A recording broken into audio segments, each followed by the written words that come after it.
नमस्कार। मैं Arun Kumar Sharma, analyst one thought की तरफ से एक ऐसे विषय पर बात करना चाहता हूं जिसमें वृद्ध लोगों को साइबर क्रिमिनल्स ट्रैप में लेकर उनसे पैसा ठग रहे हैं।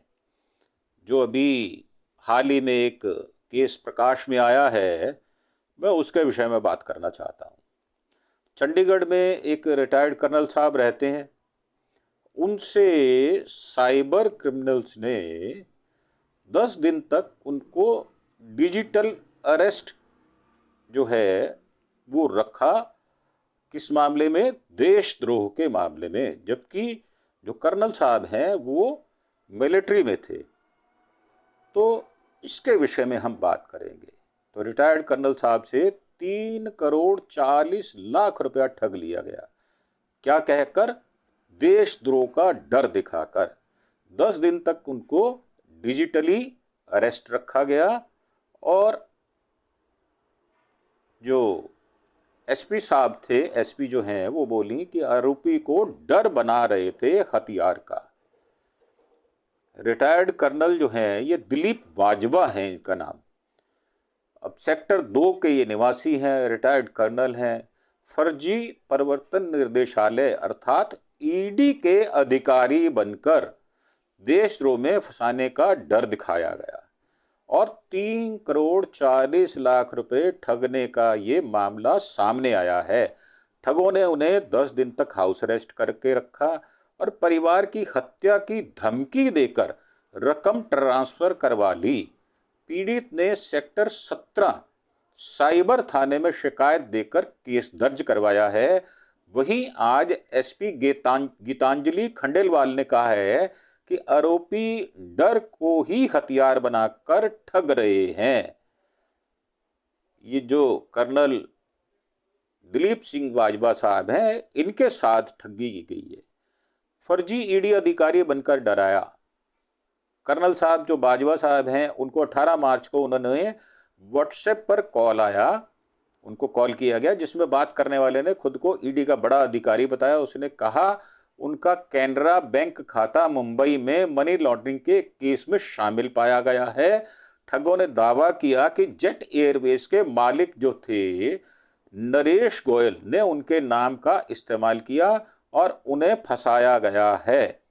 जब कर्नल साहब ने इस मामले में किसी भी तरह की संलिप्तता से इनकार किया, मतलब उन्होंने रिफ्यूज किया कि मैं किसी भी मामले में शामिल नहीं हूं, तो ठगों ने उन्हें विश्वास में लेने के लिए वीडियो कॉल किया। वीडियो कॉल पर उनके नाम का फर्जी डेबिट कार्ड दिखाया जो कि क्लोन से बनाया गया था।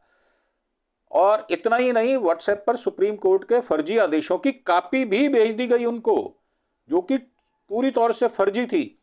और परिवार की हत्या की धमकी देकर 3,40,00,000 रुपए उनसे ऐंठ लिए गए, मतलब उनसे वो हथिया लिए गए। ठगों ने दंपति जो दोनों वाइफ हस्बैंड थे, उनको धमकाया कि अगर उन्होंने किसी को बताया तो उनके परिवार को खत्म कर दिया जाएगा, क्योंकि नरेश गोयल पहले भी एक विसल ब्लोअर के परिवार की हत्या करवा चुका है। ये डर दिखाया गया, फर्जी डर। इस डर से बुजुर्ग दंपति ने खुद को घर में कैद कर लिया और बाहर किसी से संपर्क नहीं किया, जो कि बहुत गलत है। अगर मेरा कोई भाई, मेरी उम्र का कोई भाई अगर फंस जाता है इस तरह से, तो उनको बाहर लोगों से बातचीत करनी चाहिए, सलाह लेनी चाहिए। और लोगों से, खासतौर से अगर उनके कोई वकील मित्र दोस्त हों या कोई उनका पुलिस अधिकारी दोस्त हो, तो उनसे बातचीत करनी चाहिए। इस दौरान ठगों ने कहा कि या तो वे बंबई आकर जांच में सहयोग करें या फिर अपनी निर्दोषता, मतलब वो दोषी नहीं है, ये सिद्ध करें। साबित करने के लिए ईडी के खातों में रकम ट्रांसफर करें। अब वो कैसे करें साहब? तो उन्होंने उनको भरोसा दिलाया कि जांच के बाद पैसा वापस कर दिया जाएगा। और डर और दबाव में आकर कर्नल साहब ने अपनी एफडी तुड़वा दी। एफडी तुड़वाकर 5 बार में, एक बार नहीं 5 बार में कुल 3,40,00,000 रुपया ट्रांसफर कर दिया। ठगों ने कर्नल और उनकी पत्नी को 10 दिन तक डिजिटल अरेस्ट रखा। ये बताई बात है एसपी गीतांजलि खंडेलवाल जो मैडम हैं, उन्होंने बताया। फर्जी दस्तावेज करते हैं तैयार। एसपी गीतांजलि खंडेलवाल ने बताया है कि साइबर सेल द्वारा शहर के सीनियर सिटीजन, खासतौर से जो 60 वर्ष से ऊपर के हैं, जो रिटायर्ड हो गए, जो काम नहीं कर रहे, एक्टिव नहीं है, अर्थात घर में बंद हैं, ये उनके साथ करते हैं। साइबर सेल द्वारा शहर के सीनियर सिटीजन के साथ कई बार मीटिंग कर जागरूकता भी फैलाई जा चुकी है, परंतु उसके बावजूद भी लोग ट्रैप के अंदर आ रहे हैं। तो सोचने वाली बात यह है कि आप ट्रैप में क्यों आ रहे हैं, क्यों फंस रहे हैं आप? क्योंकि आप सजग नहीं हैं। आप जो न्यूज आती है उसको ध्यान से पढ़ें। इसमें आप गूगल कर भी नॉलेज ले सकते हैं। तो मेरा मानना यह है कि उनके ट्रैप में नहीं आना। कई बार मीटिंग कर जागरूक किया जा चुका है, परंतु डिजिटल अरेस्ट के बारे में भी बताया गया है। ऐसा कुछ नहीं होता।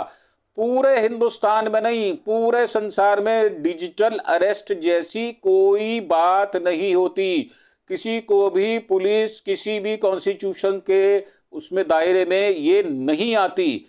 अनकॉन्स्टिट्यूशनल एक्ट है, जिसको इलीगल माना जाता है, ये गैर कानूनी है और ये साइबर ठगी के अंदर आता है, ये मेरा कहना है। जितने भी 60 वर्ष से ऊपर भाई सुन रहे हैं और जो काम नहीं करते, जिनका एक्सपोजर नहीं है, बाजार नहीं जाते, घर में बैठे रहते हैं, ये उनके लिए मैं बता रहा हूं। एसपी ने बताया कि आरोपी सभी दस्तावेज फर्जी तैयार करते हैं।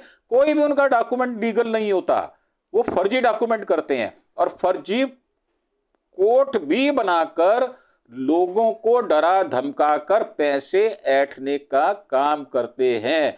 अर्थात वो एक कमरे को कोर्ट के रूप में दर्शा देते हैं। उनके पास सारा सिस्टम है और कई लोग, ऐसा नहीं है, 100 लोग इस चैन में लगे रहते हैं। आपके ऊपर वॉच रखी जाती है, आपको टारगेट किया जाता है, तो आपको अंडर इन्वेस्टिगेशन नहीं कह सकते, मतलब आपके ऊपर निगाह रखी जाती है कि आप घर से बाहर तो नहीं जा रहे, तो आपको धमकियां दी जाती हैं। तो मेरा ये पोलाइट रिक्वेस्ट है और ये जानकारी, मेरा जो ये वाला एपिसोड है, ये मेरी हाथ जोड़कर विनती है, इसको ज़्यादा से ज़्यादा शेयर करें ताकि लोगों को इस विषय में पता चले और वो अगर इस किसी ट्रैप में आ जाते हैं तो वो बचने का प्रयास करें। यही जानकारी मैं देना चाहता था। खास तौर से बुजुर्ग रिटायर्ड दंपति जो हैं, घर में रहते हैं, ये सूचना उनके लिए है। सजग रहें, प्रहरी बनकर रहें और घबराएं नहीं। जब कोई बात आती है अपने बेटा बेटी से, चाहे वो फॉरेन कंट्री में हो, उनसे बातचीत करें, लोगों से बातचीत करें, अपने दोस्तों से बातचीत करें, पुलिस से बातचीत करें, 100 नंबर की डायल करें, 112 नंबर डायल करके उनसे सलाह लें। शर्माए नहीं। इसमें अगर कोई धमकी देता है तो उनकी धमकी में नहीं आना। इसी निवेदन के साथ मैं इस एपिसोड से विराम लेता हूं।